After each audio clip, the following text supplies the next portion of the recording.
Irmãos, abram suas Bíblias na Epístola do Apóstolo Paulo aos Coríntios, 2 Coríntios, capítulo 8. Antes da gente então fazer a leitura, vamos orar mais uma vez. Nosso Deus e Pai, eu creio que cada um de nós que aqui chegamos nesta manhã, viemos com o intuito de aprendermos mais da Tua Palavra, Senhor. Te louvamos por esse desejo que o Senhor coloca em nossos corações. Esse desejo de querer aprender e de viver o que Tua Palavra nos ensina. E nesta manhã nós estamos num ambiente propício, Senhor. Te agradecemos pelo ambiente que o Senhor nos dá, o ambiente aconchegante. Agradecemos ao Senhor pelas condições que nos dá para termos um ambiente como este, Senhor. Te agradecemos por termos, acredito que todos nós, condições físicas de aprender a Tua Palavra. Mas acima de tudo, meu Deus, te agradecemos pelas condições espirituais, porque todos nós que entregamos as nossas vidas a Jesus, nós temos o Espírito Santo de Deus. E Ele está em nós, agindo, como disse o próprio Jesus, como nosso intercessor, mediador, encorajador, nosso professor. Que nesta manhã, meu Senhor, Teu Espírito esteja trabalhando poderosamente em nossos corações. E nos ajuda, Senhor, a aprendermos e vivermos o que iremos estudar nesta manhã. Te pedimos e agradecemos no nome soberano de Jesus. Amém. Vamos ler do versículo 1 ao 15 de 2 Coríntios, capítulo 8. Também, irmãos, vos fazemos conhecer a graça de Deus concedida às igrejas da Macedônia. Porque, no meio de muita prova de tribulação, manifestaram abundância de alegria, e a profunda pobreza deles superabundou em grande riqueza da sua generosidade. Porque eles, testemunho eu, na medida de suas posses e mesmo acima delas, se mostraram voluntários, pedindo-nos com muitos rogos a graça de participarem da assistência aos santos. E não somente fizeram como nós esperávamos, mas também deram-se a si mesmo, primeiro ao Senhor, depois a nós, pela vontade de Deus. O que nos levou a recomendar a Tito que, como começou, assim também complete esta graça entre vós. Como, porém, em tudo manifestais superabundância, tanto na fé e na palavra, como no saber, e em todo cuidado, e em nosso amor para convosco, assim também abundeis nesta graça. Não vos falo na forma de mandamento, mas para provar pela diligência de outros a sinceridade do vosso amor. Pois conheceis a graça de nosso Senhor Jesus Cristo, que, sendo rico, se fez pobre por amor de vós, para que, pela sua pobreza, vos tornastes ricos. E nisto dou minha opinião, pois a vós outros, que, desde o ano passado, principiastes não só a prática, mas também o querer, convém isto. Completai agora a obra que começada, para que, assim como revelaste prontidão no querer, assim a leveis a termo, segundo as vossas posses. Porque, se há boa vontade, será aceita conforme o que o homem tem, e não segundo o que ele não tem. Porque não é para que os outros tenham alívio e vós sobrecarga, mas para que haja igualdade, suprindo a vossa abundância no presente a falta daqueles, de modo que a abundância daqueles venha a suprir a vossa falta, e assim haja igualdade. Como está escrito, o que muito colheu não teve demais, e o que pouco não teve falta. Logo no início da minha vida cristã, eu ouvia pregadores, pastores, falar de um conceito bíblico chamado mordomia cristã. E eu dizia, o que é isso? O que é isso? O que é o princípio da mordomia? O que é ser um mordomo? O que tem a ver? E eu percebia que eles falavam de mordomia e relacionavam isso a finanças. E eu não conseguia entender a relação entre mordomia cristã e dízimos e ofertas. Acredite, eu não conseguia fazer a ligação. Os capítulos 8 e 9 de 2 Coríntios fala exatamente sobre esse princípio de mordomia ou de vida consagrada a Deus por meio das finanças. Vamos tentar ilustrar esse princípio da mordomia. A ideia de um mordomo. Digamos que o irmão Ayrton é um homem muito rico, ou que não fosse tão rico, mas que ele tivesse uma condição financeira muito boa. E o irmão Ayrton me contratasse para administrar as finanças, a casa dele, no sentido de que eu fosse o mordomo da casa dele. E ele me desse carta branca para fazer esse gerenciamento, essa administração, sobretudo das coisas que vão entrar dentro da casa. Eu vou ser o mordomo. E ele coloca os recursos nas minhas mãos para me administrar da maneira que, naturalmente, ele espera que o mordomo, um bom mordomo, administre. E eu pego o que o irmão Ayrton está me dando e eu gasto com muitas coisas.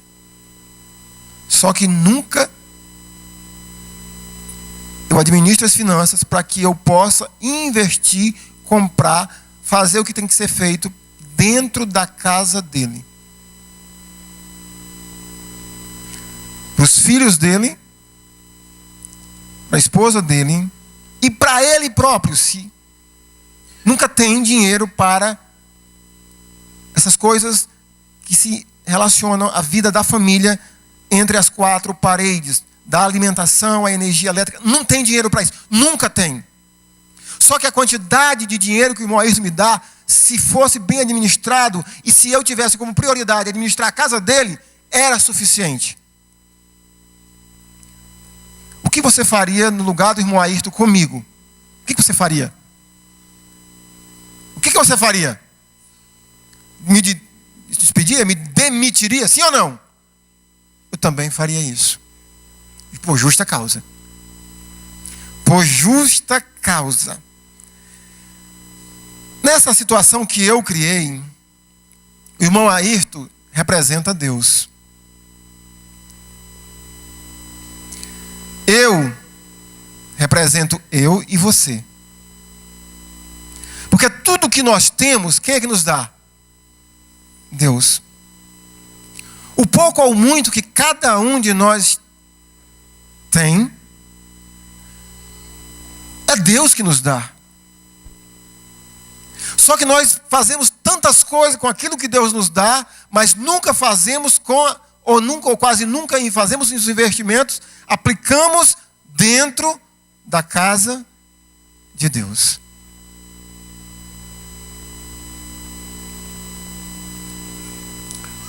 Meu irmão, minha irmã, como que você está como administrador, como mordomo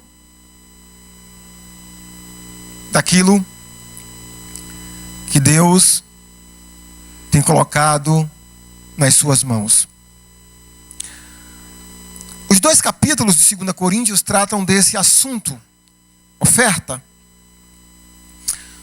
O capítulo 8, que nós acabamos de ler, a metade, cerca da metade desse capítulo, mas eu vou passar um esboço de todo o capítulo para que vocês não fiquem sem entender. Paulo está falando aos coríntios sobre uma oferta específica para possivelmente milhares de irmãos na Judéia que estão passando fome, necessidades de alimentos. E essa deve ter sido uma oferta muito grande, porque se nós olharmos as cartas de Paulo a Romanos, ou aos Romanos, 1 Coríntios e 2 Coríntios, o apóstolo trata desse assunto, dessa oferta. E foi uma oferta, por ser uma região que que haviam muitas pessoas, a maioria dos cristãos, passando fome, naturalmente fez com que Paulo e outros cooperadores do ministério do apóstolo movessem as igrejas para poder ajudar aqueles irmãos também que eram igreja a saírem daquela situação. E quando Paulo vai falar desse assunto mais uma vez para a igreja de Corinto, na segunda epístola, observe no versículo 1 que ele começa trazendo à tona o exemplo de uma outra igreja ou de outras igrejas de outra região. Observe que ele diz assim: também, irmãos, vos fazemos conhecer a graça de Deus concedida às igrejas da Macedônia. E os primeiros 7 versículos desse capítulo trata disso. Paulo usa o exemplo dos macedônios para motivar os coríntios a participarem, a concluírem essa oferta que eles haviam começado há algum tempo atrás. O segundo assunto que Paulo desenvolve no capítulo 8 é os versículos 8 e 9. Paulo não mais usa o exemplo dos macedônios ou de outras igrejas que Paulo ministrava e que havia fundado. Paulo usa o exemplo do próprio Jesus Cristo, o que ele fez para poder nos tirar da pobreza em que nós vivíamos. Observe o versículo 9 que Paulo diz assim: pois conheceis a graça de nosso Senhor Jesus Cristo, que sendo rico, se fez pobre.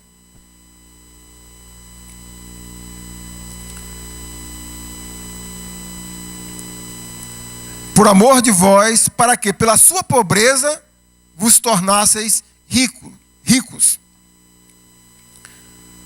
O terceiro assunto que Paulo desenvolve no capítulo 8 são as razões pelas quais Paulo aconselha aqueles irmãos a concluírem uma oferta que eles haviam começado no ano anterior. Os versículos de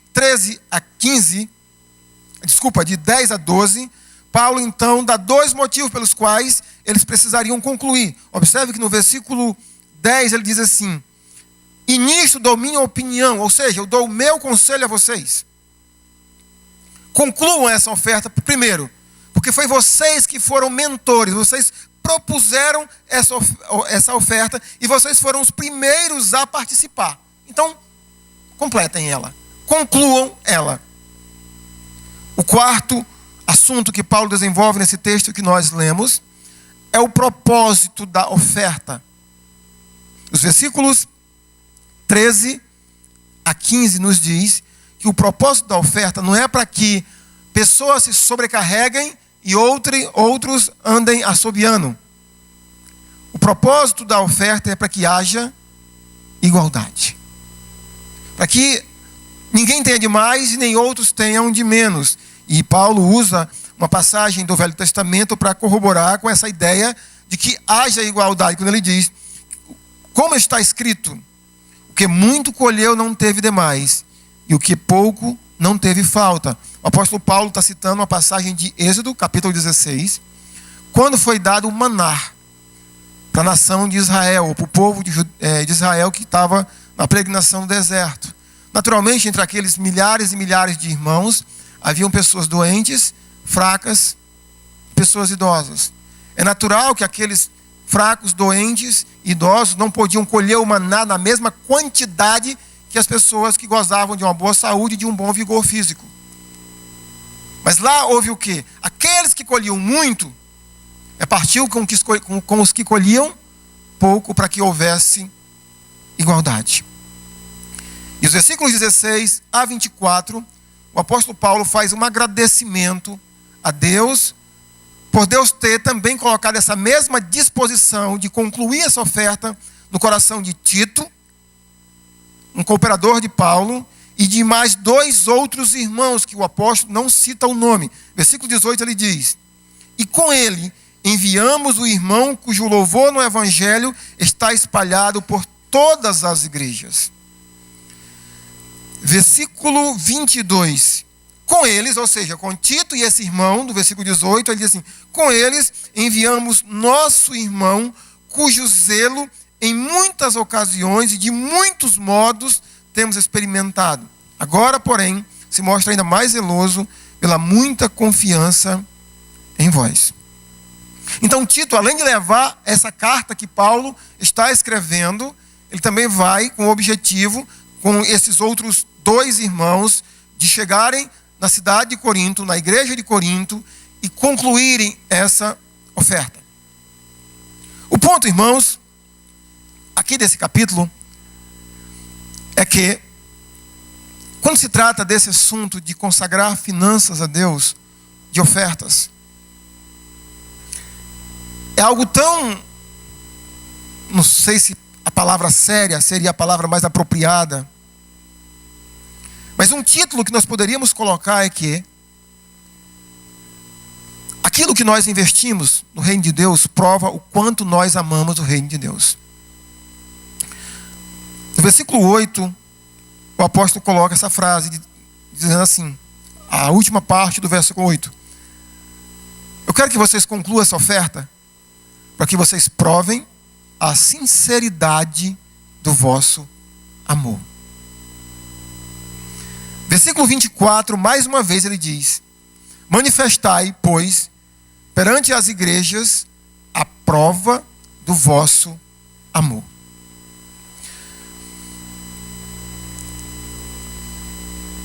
Paulo está dizendo, em outras palavras, aquilo que Jesus nos disse em Mateus capítulo 6. Aonde está o teu tesouro, aí estará o teu coração.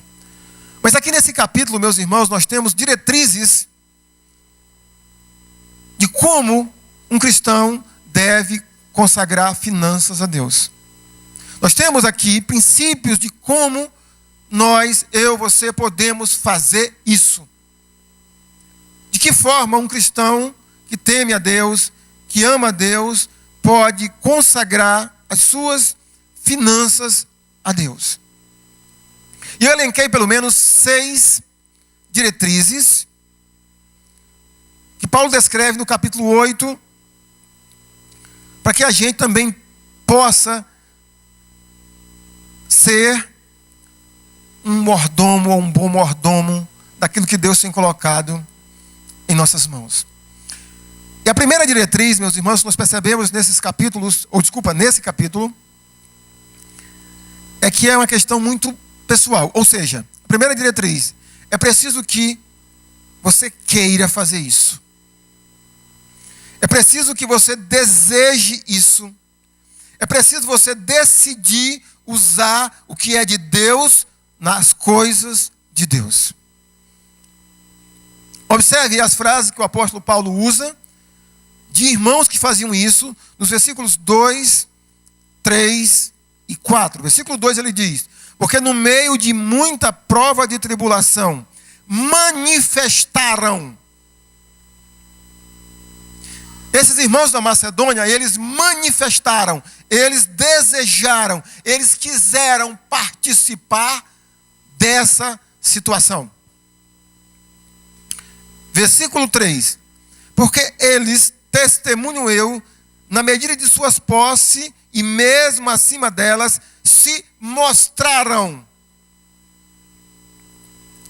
Versículo 4. Pedindo-nos com muitos rogos. Rogos, né? Vocês percebem que esses irmãos, principalmente o versículo 4, a ideia dessa palavra, pedindo-nos com muitos rogos, é como se eles chegassem para Paulo e dissessem: por favor, deixa a gente participar dessa graça.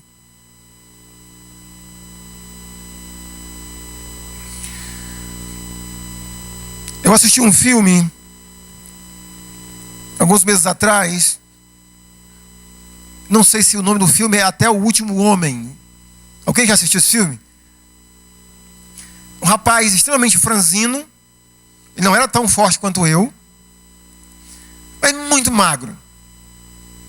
Ele era, se não me engano, adventista, é isso? Ele era adventista.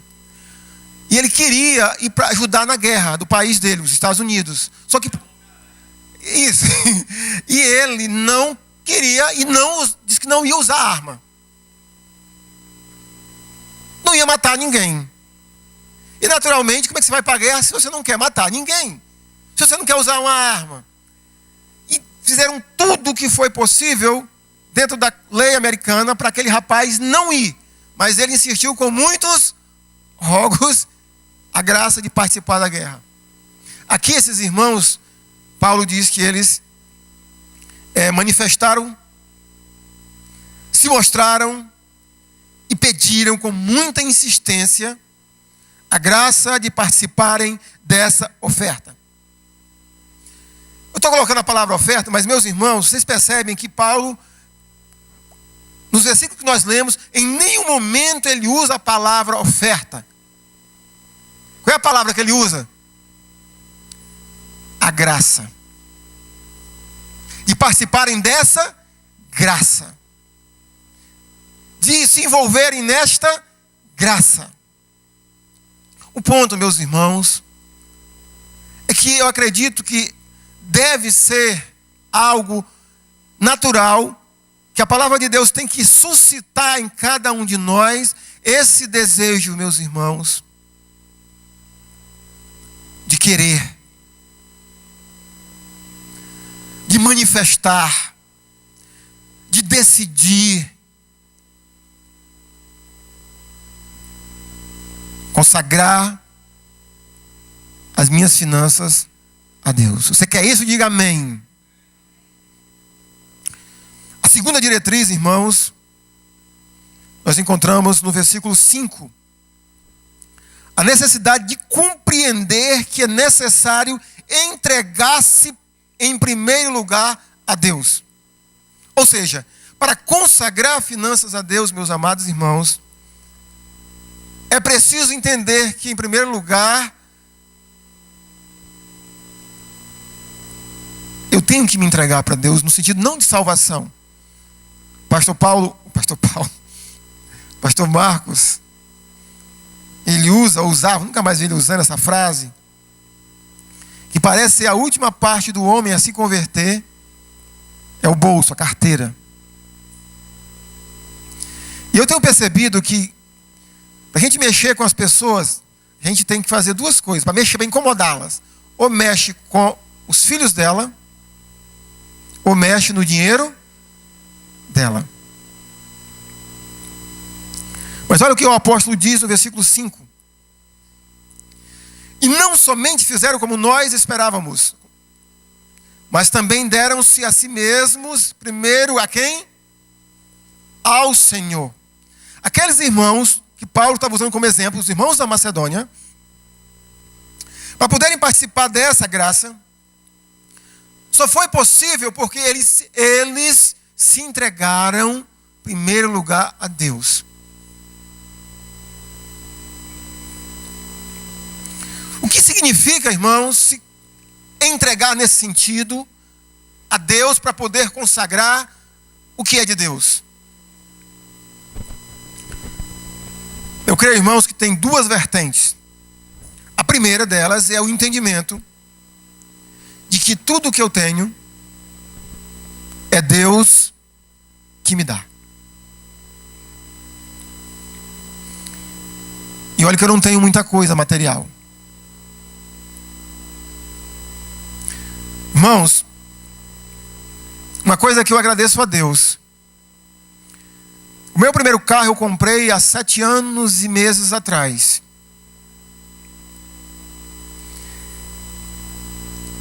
E pela graça de Deus, irmãos, quase sempre que eu estou no volante do poçante, Deus, muito, muito, muito, muito obrigado. É muito bom ter um carro.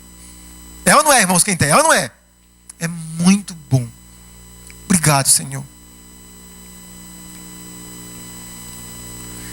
Foi o Senhor que me deu. Pertence a Deus. Tudo que nós temos, irmãos, pertence ao Senhor. E em segundo lugar, compreender que é primeiro necessário entregar-se ao Senhor é a ideia de sacrificar-se. Observe que no versículo 5 Paulo usa essa frase: eles se entregaram primeiro ao Senhor, depois a nós. Aqueles irmãos que estavam esbanjando riqueza de generosidade para participarem daquela graça, Eles se sacrificaram para isso. Quando o pastor Marcos dava os avisos e falou um pouco sobre, acho que foi na oração que ele falou um pouco sobre, né? Agradeceu a Deus a liberdade que temos no nosso país de sermos cristãos sem nenhuma restrição por enquanto. Eu vou reiterar as palavras do irmão Rubem no culto de virada. O cerco está fechando. É bem provável que muitos de nós tenhamos ouvido notícias do que está acontecendo, ou do que, não sei se já passou, não tenho ainda essa informação no Congresso, se é que tem Congresso lá ainda, mas o que está acontecendo aqui na Bolívia, em países aqui perto de nós, longe de nós, o cerco está voltando. Jesus está voltando. E quando eu digo que Jesus está voltando, observe nos ensinamentos de Jesus que sempre que ele fala da sua volta está implícito a palavra sofrimento, perseguição ao seu povo. Sempre. Mas nós hoje ainda temos, irmãos, essa liberdade. Por que eu estou falando disso? Porque parece, meus irmãos, que quanto mais liberdade nós temos, cada vez mais nós perdemos o conceito de sacrificar-se. Ou nós não queremos isso para a nossa vida. Entregar-se, em primeiro lugar, ao Senhor significa sacrificar-se por Ele também. A terceira diretriz, irmãos, está bem assim nas entrelinhas do texto. É preciso planejar-se. Planejamento financeiro, planejamento familiar, orçamento familiar.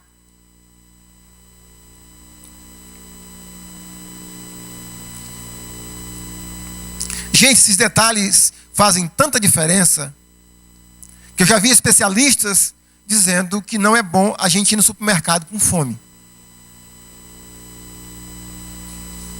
Faz diferença. Né? Faz diferença.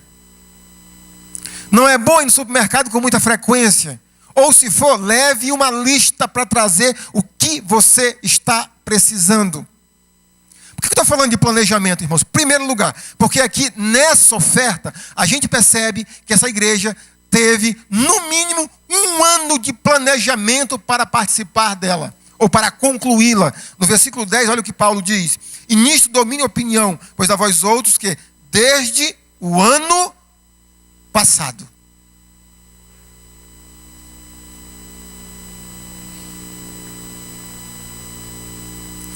Deixa eu dar aqui uma ideia, pastor Marcos. Digamos que durante o ano de 2018 nós não tenhamos condições de fazer o banheiro feminino, modelo Dubai. Mas nós poderíamos, em janeiro de 2018, planejar uma oferta para o culto do dia 31 de dezembro de 2018, para nós fazermos isso. Podíamos ou não podíamos? E nos planejarmos para isso. Planejamento. Irmãos, eu tenho percebido na minha experiência de cristão que muitos irmãos, eles não consagram finanças a Deus porque eles são extremamente desorganizados com as suas finanças.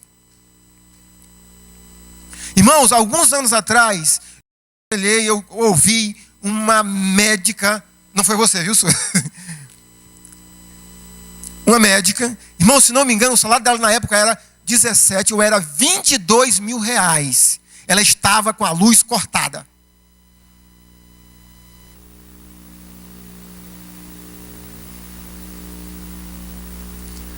E ela disse-me: pastor, me ajude. Ela não é dessa igreja, nunca foi dessa igreja. Eu digo: meu Deus, ai, se eu ganhar. se eu ganhasse isso. O exemplo dos coríntios, irmãos, apesar de ser coríntios, mas essa oferta foi divulgada com muita antecedência e eles puderam se planejar para participar dela. Meus irmãos, hoje eu não tenho tempo de falar um pouquinho sobre orçamento financeiro, os percentuais ideais que, né? Inclusive, eu acho chato aquilo, mas é um mal necessário. Mas é preciso você se organizar. Irmãos, pessoas desorganizadas, mesmo que o dia tivesse 28 horas, ainda seria pequeno. E acredite, elas ainda não conseguem fazer quase nada, porque elas são desorganizadas. Financeiramente, é muito semelhante.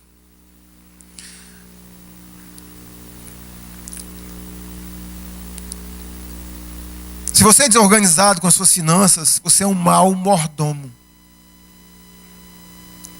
Você não tem sido um mordomo fiel. E eu vou lhe dar um conselho. O que eu faço comigo. Não vou dizer todo dia, mas com frequência eu oro pedindo a Deus: Senhor, me ajuda a administrar melhor o que o Senhor tem colocado nas minhas mãos. Eu entendo, Senhor, que eu não nasci para ganhar dinheiro. Eu sei disso, Senhor. Mas me ajuda a multiplicar o que o Senhor tem me dado. Me ajuda a administrar melhor as minhas finanças. Irmãos, faça essa oração. Peça de Deus a graça, a capacidade de poder administrar melhor.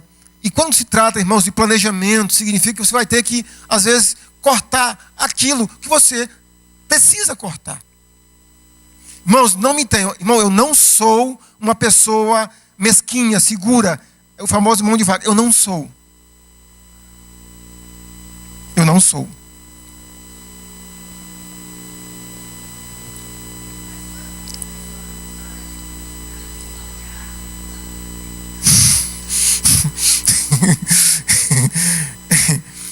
Mas então, quantos anos tem esse shopping aqui em Rio Branco? 7 anos já?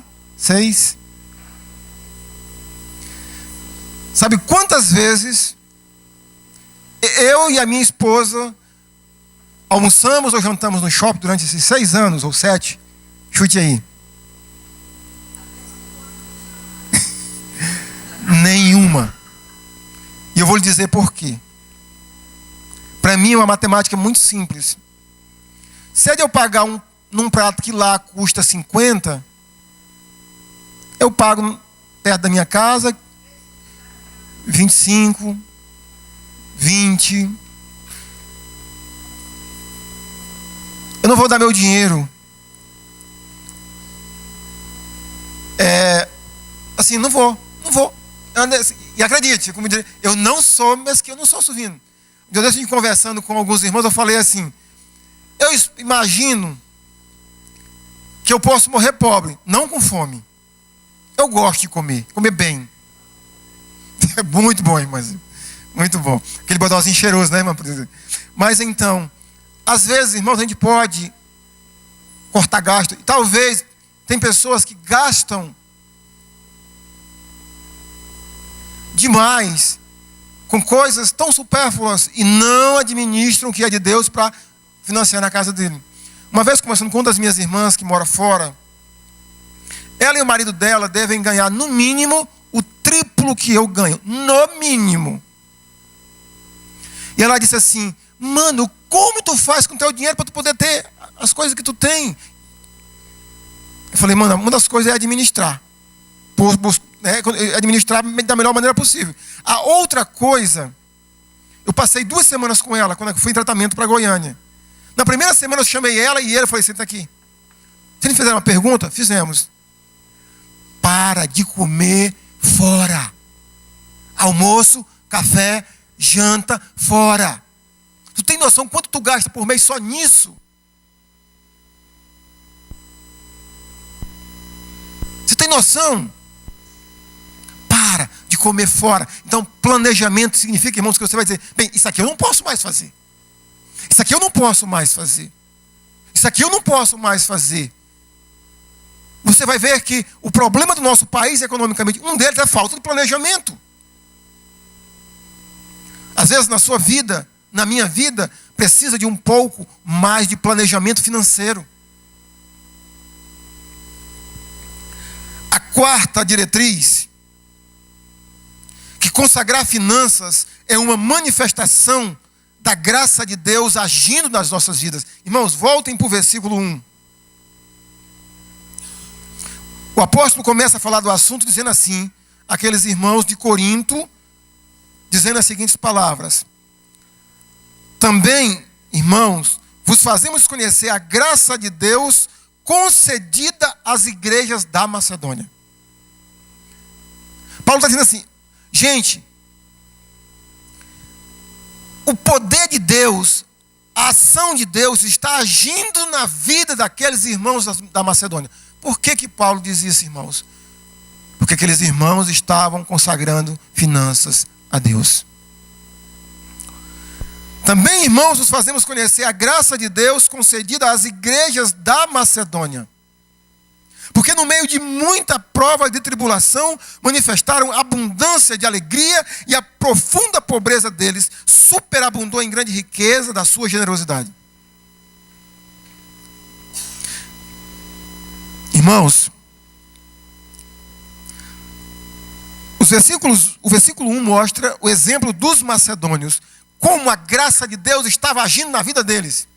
Paulo está dizendo que é uma evidência de que a graça de Deus está agindo na vida da gente, e quando a gente entende que eu preciso também me consagrar a Deus e aquilo que eu tenho a Deus. O versículo 8 e 9, ele mostra para os coríntios o exemplo de Jesus Cristo, aquele versículo que eu li anteriormente. Agora, irmãos, prestem bem atenção como essa questão de que a graça de Deus está agindo é algo forte. Qual é o principal argumento da diminuição das nossas ofertas e dízimos na nossa igreja? Qual é o principal argumento, irmão? Diga aí. A crise. Todo mundo diz a crise. De fato, a crise afetou a nossa sociedade. Mas aqueles irmãos da Macedônia, eles viviam um período de abundância ou de crise financeira? Crise financeira. Afetou neles? Não. Por que não afetou? Porque a graça, o poder de Deus, a ação de Deus estava agindo na vida deles. Eles estavam priorizando o reino de Deus e a sua justiça. Então, a crise não afetou. Paulo diz assim, no meio de muita pobreza, de muita tribulação, eles manifestaram superabundância de generosidade. Querendo, pedindo, deixa eu participar dessa oferta. Ou dessa graça.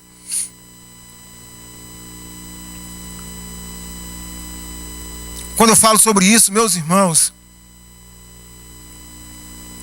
é necessário um exame muito peculiar em cada um de nós. Porque talvez você deixou ou diminuiu a quantidade de consagração das suas finanças a Deus, porque você diz, a crise, pastor. Sim, eu sei que a crise afeta a cada um de nós. Mas eu sei, irmãos, que a diminuição, cada dia, e sobretudo nos últimos meses do ano de 2017, não foi o principal fator, não foi a crise, é frieza espiritual. É falta de prioridade no reino de Deus. É falta de buscar o reino de Deus em primeiro lugar para a sua vida. Ou se eu fizer isso, para a minha vida.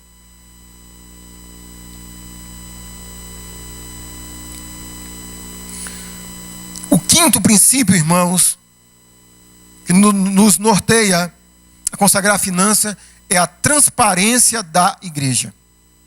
Como a igreja trata isso. Vamos imaginar que nessa situação aqui, embora o apóstolo Paulo não fosse pastor de uma igreja específica, ele era apóstolo. Mas nessa situação aqui, Paulo poderia ser comparado com um pastor. de uma igreja. Paulo, nessa oferta, ele colocou as mãos no dinheiro, sim ou não? Eu expliquei ainda há pouco, os versículos 16 a 24. Paulo colocou as mãos no dinheiro, Paulo mesmo contou o dinheiro? Não. Observe o que Paulo diz. Mas graças a Deus que por... versículo 16. Mas graças a Deus que pôs no coração de Tito a mesma solicitude por amor de vós.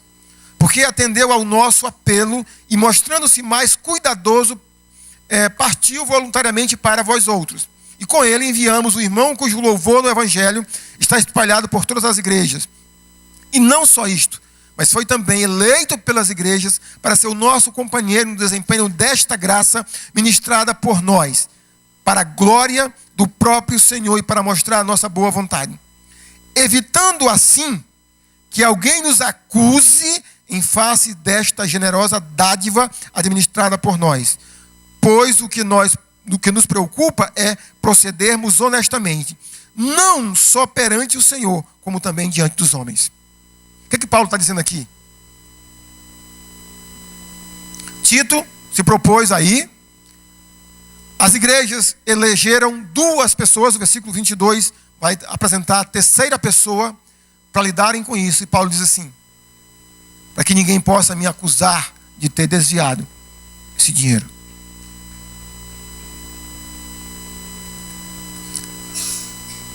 Nessa igreja, meus irmãos, que vocês fazem parte, que eu faço parte, pastor só pega no dinheiro que entra aqui nos caixas da igreja, quando é no salário, que passa pela mão de 2 homens escolhidos pela própria igreja para administrarem esta graça. Inclusive, há uns domingos atrás, nós tínhamos que tirar... Aliás, deixa eu me explicar. Uma irmã chegou precisando de um dinheiro e os 2 tesoureiros não estavam presentes. Era um domingo de manhã. E ficamos um olhando para a cara do outro. Nós não tínhamos a chave do gasofilácio e nem se tivéssemos, nós pegaríamos. Para que ninguém nos acuse. Que os pastores administram finanças. Em certo sentido, nós administramos sim, dando diretrizes aos tesoureiros, mas nessa igreja, irmãos, que vocês fazem parte, tem transparência financeira. Amém? Tudo que entra aqui você sabe, meu irmão, do que é gasto. Há relatórios mensalmente expostos. Quantas igrejas, meus irmãos, não têm isso e mesmo assim pessoas consagram finanças a Deus. E a sexta diretriz é gratidão a Deus por aquilo que Ele tem nos dado. O versículo 3 diz assim: porque eles, os macedônios, testemunho eu, na medida de suas posses. Grave bem essa frase. Na medida de suas posses. Versículo 11. Segundo, a última frase do versículo 11. Segundo as vossas posses.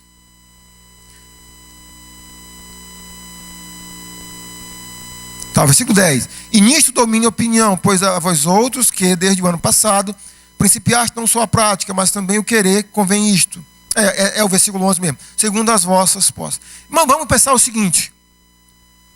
Uma situação bem negativa.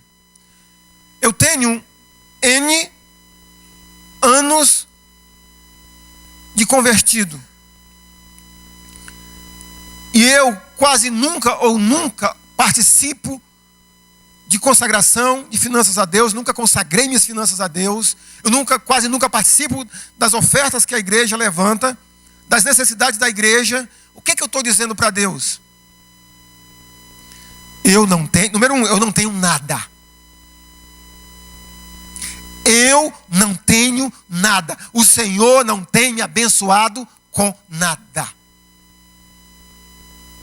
Essa frase, irmão, segundo as vossas posses, além de ela existir no Antigo Testamento, quando se tratava de oferta, mas até ofertas como apresentar uma criança a Deus no 8º dia, lá no templo, cada família que fazia isso tinha que levar uma oferta proporcional às suas posses. Qual foi a oferta que os pais de Jesus fizeram? O que eles mataram? Foi um boi, foi uma ovelha ou foi um casal de rolinhas? Casal de rolinhas, porque aquela família que tivesse ou que fosse muito pobre, não chega de mão vazia. Leva proporcional às suas posses.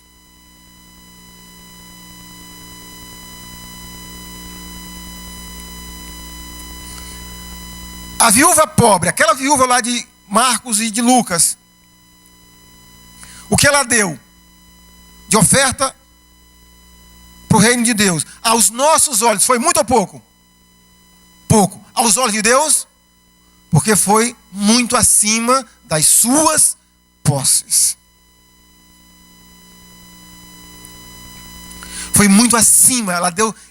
Jesus fala assim, ela deu tudo quanto possuía. Meus irmãos, um dia desse conversando com a Ariane, eu falei, Ariane, eu admiro Deus. Ela disse, também, pastor? Porque tem cada situação que eu vejo, que eu fico olhando assim e digo, meu Deus, o Senhor é Deus. Porque se Deus fosse agir como pensa um ser humano que nem eu e você, coitado de nós outros. Porque pessoas que Deus tem abençoado em muito, gente. Pessoas que têm prosperado e prosperado. Mas quase nunca conseguem dizer a Deus, muito obrigado, Senhor, está aqui, eu estou devolvendo segundo o que o Senhor tem me abençoado. Caminhando para a parte de final, irmão, sobre consagração de finanças. Talvez você esteja se perguntando, mas pastor, o que é consagrar finanças a Deus? Meus irmãos, consagrar finanças a Deus, o conceito do Antigo Testamento, é por meio de duas coisas. Dízimos e oferta. Preste atenção. O conceito do Velho Testamento, consagrar finanças a Deus, é você ser um dizimista e ser um ofertante. No Novo Testamento, de fato, não se ensina dízimo. No Novo Testamento só tem 2 menções sobre dízimos, mas não ensinando a ser dizimista. Muitos irmãos, muitos pastores têm ouvido e têm questionado essa questão de igreja cobrar dízimo e tal. Eu não vejo nenhum problema, desde que seja como princípio de vida de consagração de finanças. Pois então, pastor, no Novo Testamento, de que maneira as igrejas então elas sobreviviam? Eram feitas só ofertas para ajudar pessoas necessitadas como essa? Não. No Novo Testamento, irmãos, eu percebo pelo menos 3 áreas que as ofertas cobriam na igreja. Primeira coisa, é o texto que nós estamos estudando, uma oferta para ajudar outras pessoas que estão necessitadas. Naturalmente, aqui no caso, irmãos em Jesus Cristo, cristãos de uma outra região, que possivelmente esses irmãos nunca tinham visto face a face. Eu digo isso porque isso nos dói, porque às vezes nós temos pessoas que estão passando necessidades em nosso meio e nós não nos sacrificamos, e nós não nos entregamos em primeiro lugar ao Senhor. Esses irmãos aqui que estavam passando necessidades, possivelmente as igrejas da Macedônia e de outras regiões da Galácia, possivelmente eles nunca haviam visto, a grande maioria nunca tinham visto. Então, as ofertas no Novo Testamento cobriam essa área, a questão de caridade, a questão de ajudar os necessitados.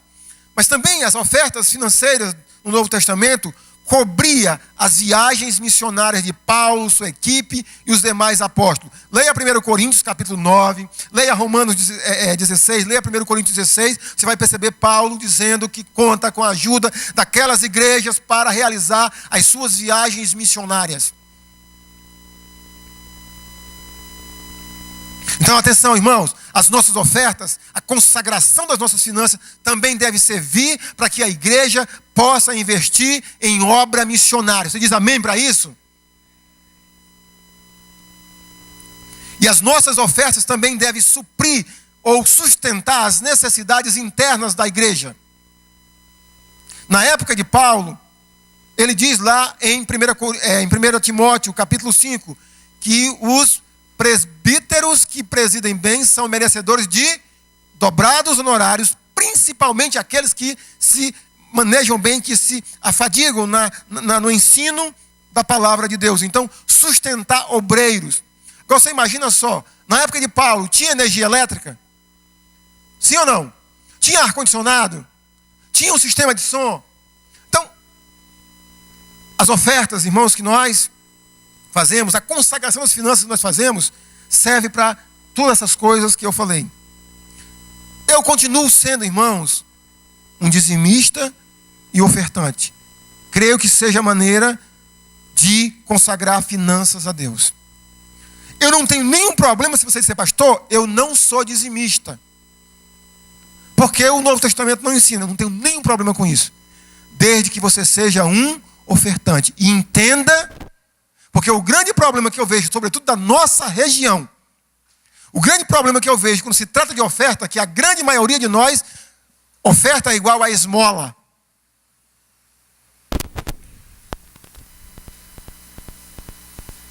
Oferta é igual a esmola.